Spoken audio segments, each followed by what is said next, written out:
사도신경으로 신앙 고백 드림으로 새벽 예배 시작합니다.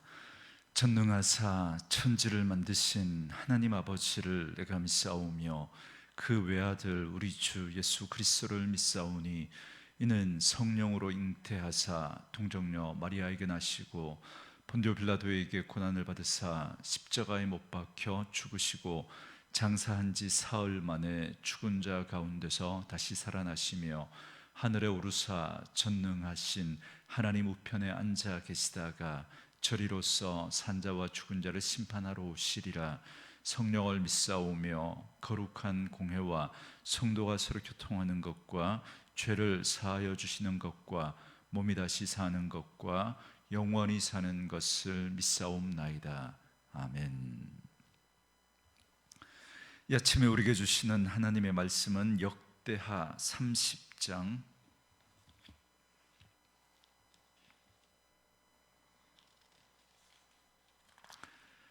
1절부터 12절 말씀까지, 역대하 30장 1절에서 12절 말씀까지. 말씀 찾으셨으면 한 목소리로 같이 읽습니다. 히스기야가 온 이스라엘과 유다의 사람을 보내고 또 에브라임과 므낫세의 편지를 보내어 예루살렘 여호와의 전에 와서 이스라엘 하나님 여호와를 위하여 유월절을 지키라 하니라. 왕이 방백들과 예루살렘 온 회중과 더불어 의논하고 둘째 달에 유월절을 지키려 하였으니 이는 성결하게 한 제사장들이 부족하고 백성도 예루살렘에 모이지 못하였으므로 그 정한 때에 지킬 수 없었음이라. 왕과 온 회중이 이 일을 좋게 여기고 드디어 왕이 명령을 내려 브엘세바에서부터 단까지 온 이스라엘에 공포하여 일제히 예루살렘으로 와서 이스라엘 하나님 여호와 유월절을 지키라 하니 이는 기록한 규례대로 오랫동안 지키지 못하였음이더라. 보발꾼들이 왕과 방백들의 편지를 받아가지고 왕의 명령을 따라 온 이스라엘과 유다에 두루 다니며 전하니 일러스되 이스라엘 자손들아 너희는 아브라함과 이삭과 이스라엘의 하나님 여호와께로 돌아오라. 그리하면 그가 너희 남은 자 곧 아수르 왕의 손에서 벗어난 자에게로 돌아오시리라. 너희 조상들과 너희 형제 같이 하지 말라. 그들은 그의 조상들의 하나님 여호와께 범죄하였으므로 여호와께서 멸망하도록 버려두신 것을 너희가 똑똑히 보는 바니라. 그런즉 너희 조상들 같이 목을 곧게 하지 말고 여호와께 돌아와 영원히 거룩하게 하신 전에 들어가서 너희 하나님 여호와를 섬겨 그의 진노가 너희에게서 떠나게 하라. 너희가 만일 여호와께 돌아오면 너희 형제들과 너희 자녀가 사로잡은 자들에게서 자비를 입어 다시 이 땅으로 돌아오리라. 너희 하나님 여호와는 은혜로우시고 자비하신지라. 너희가 그에게로 돌아오면 그의 얼굴을 너희에게서 돌이키지 아니하시리라 하였더라. 보발꾼이 에브라임과 므낫세 지방 각 성읍으로 두루 다녀서 스불론까지 이르렀으나 사람들이 그들을 조롱하며 비웃었더라. 그러나 아셀과 므낫세와 스불론 중에서 몇 사람이 스스로 겸손한 마음으로 예루살렘에 이르렀고 하나님의 손이 또한 유다 사람들을 감동시키사 그들에게 왕과 방백들이 여호와의 말씀대로 전한 명령을 한 마음으로 준행하게 하셨더라. 아멘. 네, 잠시만요. 이번에 PPT가 좀 안 넘어갔네요. 죄송합니다. 잠시만요.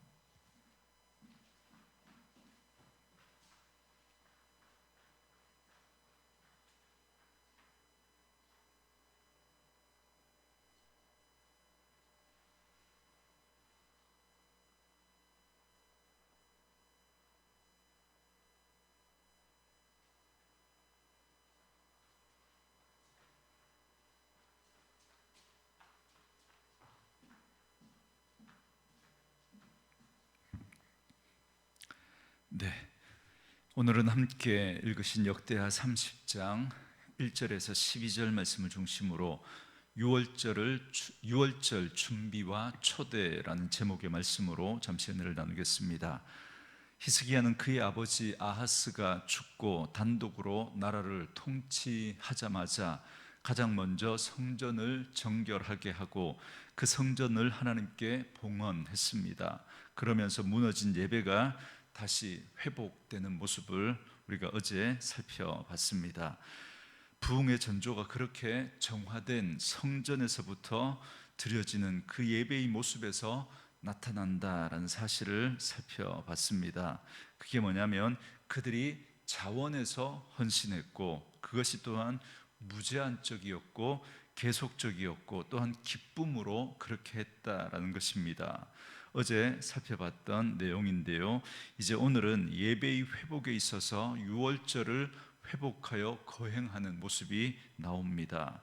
여러분, 이스라엘 백성들에게 있어서 유월절은 그들의 근간이라고 말할 수도 있습니다. 왜냐하면 애굽에서 종살이하고 있던 그들을 해방시키고 그 애굽에서 그들을 끄집어내신 날이 바로 그날이고 그날을 기념하는 절기가 바로 유월절이기 때문에 그렇습니다. 그래서 이스라엘 백성들은 아예 출애굽이 있었던 그 달을 1년의 첫 달로 그렇게 정해버립니다. 그래서 태양력으로는 3월이나 4월에 해당하는 그 달을 아예 1월로 정해버려서 그래서 6월절은 1월 14일이 되어버린 겁니다.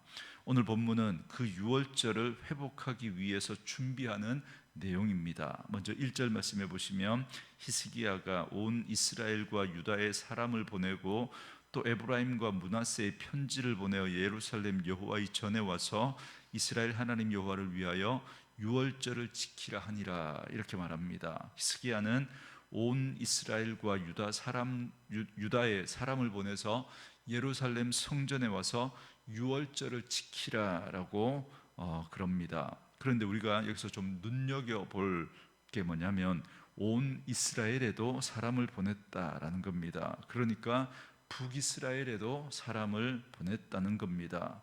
여러분, 당시 북이스라엘은 아수르에 의해서 나라가 망하고 7년이나 지난 때입니다.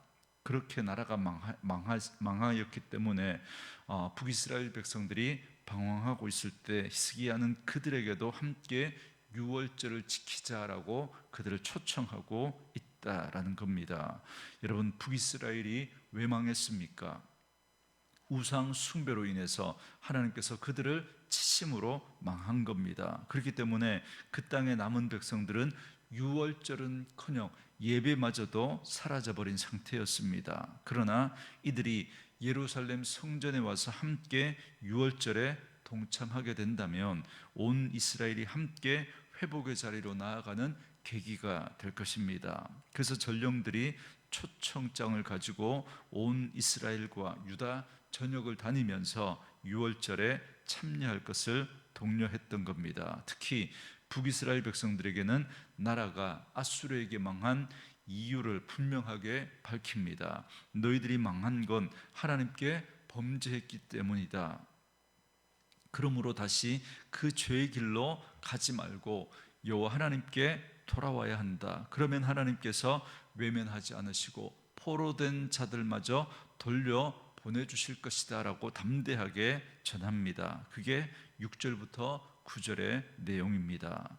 남유다에서도 그동안 유월절을 지키기는 했지만 아하스가 통치하는 기간 동안에는 지켜지지 못했습니다. 그 히스기야의 아버지 아하스가 굉장히 악한 왕이었기 때문에 그 기간 동안은 지켜지지 못했던 거죠. 그래서 히스기야는 성전을 정화하고 예배가 회복되고 난 다음에 이제 유월절을 회복하고자 했습니다. 그런데 2절에 보면 유월절을 둘째 달에 지키고자 합니다. 이런 말씀드린 것처럼 유월절은 첫째 달, 유대력으로는 1월에 지켜야 합니다. 그래서 1월 14일로 정해져 있습니다. 그런데 히스기야는 1월이 아닌 2월에 지키려고 한다는 겁니다. 여러분, 절기의 날짜를 마음대로 바꾸는 건 이건 있을 수 없는 일이죠. 율법을 어기는 거기 때문에 그렇습니다. 여러분, 북이스라엘이 망한 이유가 여러분 뭡니까?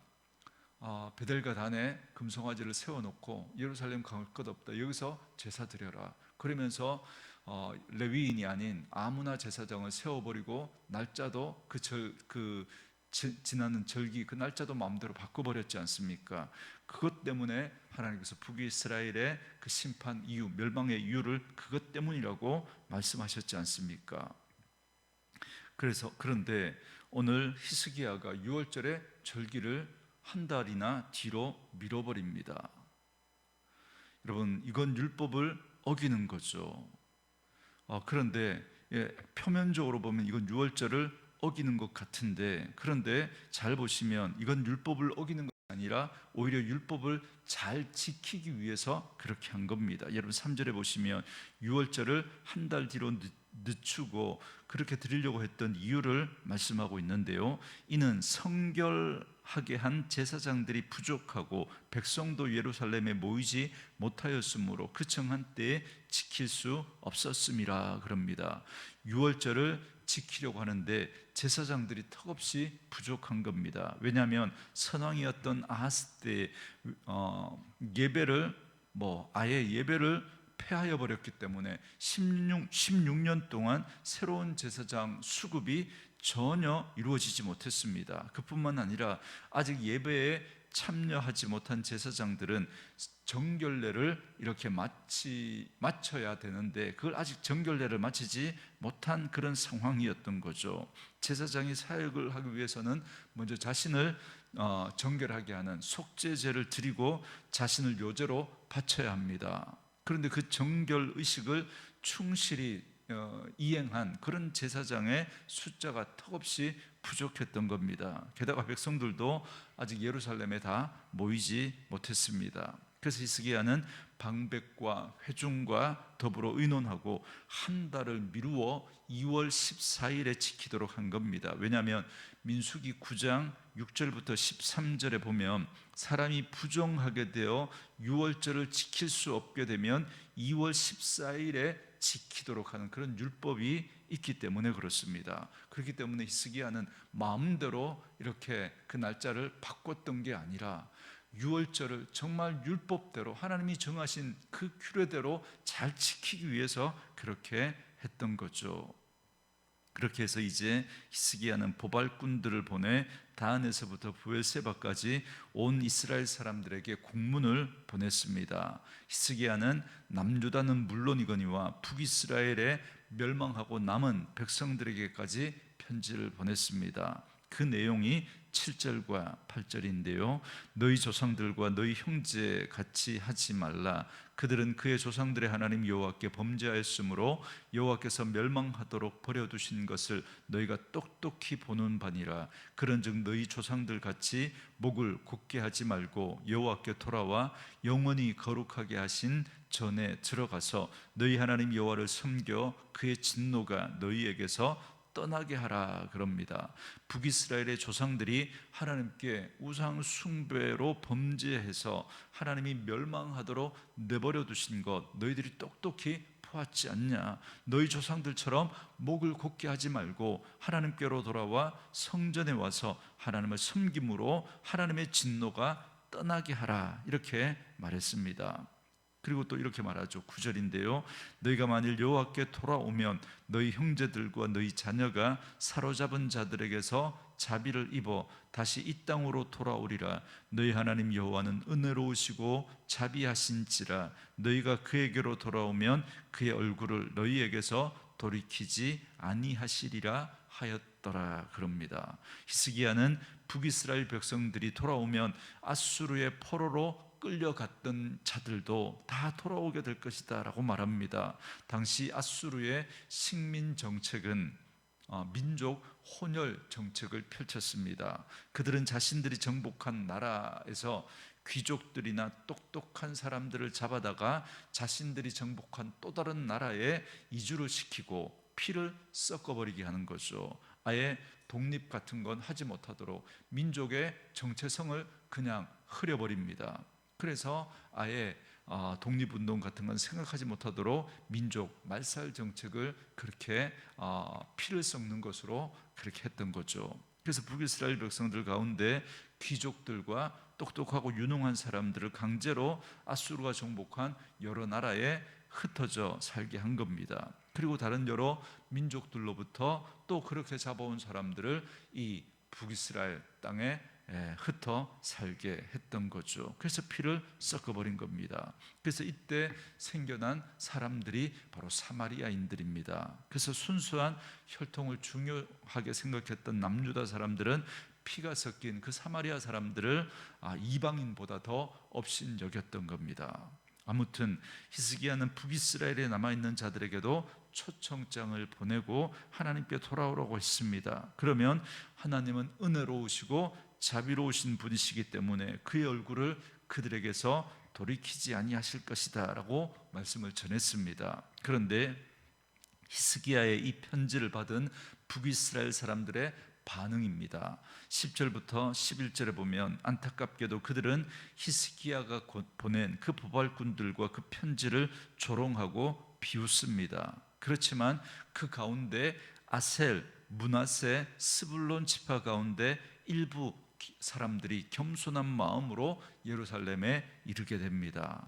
한편 이런 북이스라엘 백성들의 반응과는 달리 남유다 사람들의 대부분은 히스기야의 말을 좋게 여겼습니다. 12절에 보면 하나님의 손이 또한 유다 사람들을 감동시키사 그들에게 왕과 방백들이 여호와의 말씀대로 전한 명령을 한 마음으로 준행하게 하셨더라 그럽니다. 남유다의 대부분의 사람들은 히스기야의 말을 듣고 준행합니다. 그런데 그 이유를 하나님이 그들의 마음을 감동시켰기 때문이다 라고 말씀합니다. 이처럼 똑같은 말을 듣고 어떤 사람은 비웃고 조롱했는데 또 어떤 사람들은 그 말을 겸손하게 받아들이고 준행합니다. 북이스라엘 백성들 중에도 극히 일부였지만 아셀, 므낫세, 스불론 지파 가운데 몇 사람이 돌아왔던 것도 바로 하나님께서 그들의 마음을 감동시켰기 때문인 거죠. 여기서 우리는 전도의 의미를 발견할 수 있습니다. 전하는 건 우리의 몫이지만 그들이 마음을 돌이켜 받아들이는 건 하나님의 몫입니다. 그렇기 때문에 결과에 마음 쓰는 게 아니라 오늘 이 보발꾼들처럼 순종함으로 그냥 우리는 전하면 되는 겁니다. 그게 우리의 몫이고 우리의 역할인 거죠. 저는 오늘 이 말씀을 묵상하면서 이런 생각을 하게 됩니다. 지혜로운 사람과 어리석은 사람의 차이를 이렇게 생각하게 되는데요. 여러분, 지혜로운 사람은 생각할 줄 아는 사람이라고 말씀드릴 수 있습니다. 그래서 고난이 오면 그 고난을 하나님께서 왜 허락하셨는지 자신을 돌아보고 생각할 줄 압니다. 그러나 미련한 사람은 그저 그 고난을 피해 가려고만 빨리 지나가기만 바랍니다. 자기를 돌아보지 않습니다. 오히려 다른 사람들을 탓하고 그 이유를 다른 데서 찾으려고 하고 어쨌든 이 고난만 빨리 지나가면 된다 그렇게 생각하는 거죠. 여러분, 우리가 인생을 살아가다가 보면 뜻하지 않는 어려움이 우리에게 찾아올 수 있습니다. 그런데 한 가지 분명한 사실이 있습니다. 이 모든 일을 주관하시는 분이 전능하신 우리 하나님이라는 사실입니다. 지금까지 우리가 역대하 말씀을 통해서 살펴봤던 것처럼 자신의 뜻을 포기하지 않으시고 타협하지 않으시는 하나님, 그리고 당신이 약속하신 것들을 반드시 이루어내시는 그 하나님이 지금 우리가 겪고 있는 뜻하지 않는 이 고난 속에서도 하나님은 분명히 일하고 계시고 하나님은 그 속에서 당신의 뜻을 이루어내시는 분이시다라는 것입니다. 그렇기 때문에 혹시나 하나님께서 모르셔서 어떻게 손댈 방법이 없어서 해결할 힘이 없어서 그렇게 하시는 것이 아니라 우리에게 그 고난을 통하여서 우리에게 하나님께서 하시려고 하시는 말씀이 있고 그 고난의 과정들을 통해서 우리를 돌이키시려고 하시는, 또 때로는 우리를 연단하시려고 하시는 하나님의 뜻이 있는 것이죠. 그런데 생각 없는 사람, 미련한 사람은 그것들을 생각하지 않습니다. 돌아보지 않습니다. 그저 빨리 지나가기만을 바라는 거죠. 여러분, 하나님께서 우리를 사랑하셔서 독생자 예수님까지 내어주실 만큼 그렇게 모든 것을 아끼지 않으시고 우리의 삶을 이끄시는 그 하나님께서 왜 우리에게 이런 상황들을 허락하시고 이런 아픔들을 허락하실까 생각해 보셔야 합니다. 왜 이런 위협과 평안하지 못한 그런 일들을 우리에게 허락하시는지 생각하셔야 합니다. 이런 북이스라엘의 남은 자들은 주님의 넓은 품으로 돌아오라는 말을 비웃었습니다. 지금 다 빼앗기고 다 죽고 다 망했지만 그리고 하나님은 또다시 기회를 주고 계시지만 그들은 여전히 회개하지 않고 뻣뻣하게 살아갑니다. 그래서 주께로 돌아와야만 살 길이 있다고 외치는 그 복음의 전령들을 조롱하고 있는 것입니다. 저는 북이스라엘의 이 불쌍한 자들이 제가 아니기를 기도합니다. 저는 북이스라엘의 이 어리석은 자들이 우리가 아니기를 기도합니다. 하나님은 핏값으로 산 자기 백성들이 자기에게로 돌아오기를 원하십니다. 그래서 하나님은 그 고통의 시간을 통해서 지금도 우리에게 돌아오라고 사인을 주시고 메시지를 던지시고 이제 그만두라고, 이제는 멈추고 돌아오라고 계속해서 말씀하고 계신지 모릅니다. 사랑하는 성도 여러분, 말씀으로 이 하루를 시작하는 저와 여러분들은 형통한 날에는 기뻐하고 공고한 날에는 생각하라 라고 말씀하신 그 하나님의 말씀을 기억하고, 혹 내가 원치 않는 그런 고통의 시간, 아픔의 시간들이 우리에게 찾아왔다면 하나님 앞에 머물러 깊이 돌아보시고 생각하시고 하나님이 그 고난의 시간을 통해서 우리에게 던지시는 하나님의 메시지가 무엇인지를 발견해내고 하나님 앞에 더 겸비하여 하나님 앞에 온전한 모습으로 세워져가는 그런 은혜가 있기를 주의 이름으로 축원합니다. 우리 주신 말씀 묵상하시면서 이 찬양 함께 들으시며 기도하는 시간 갖겠습니다.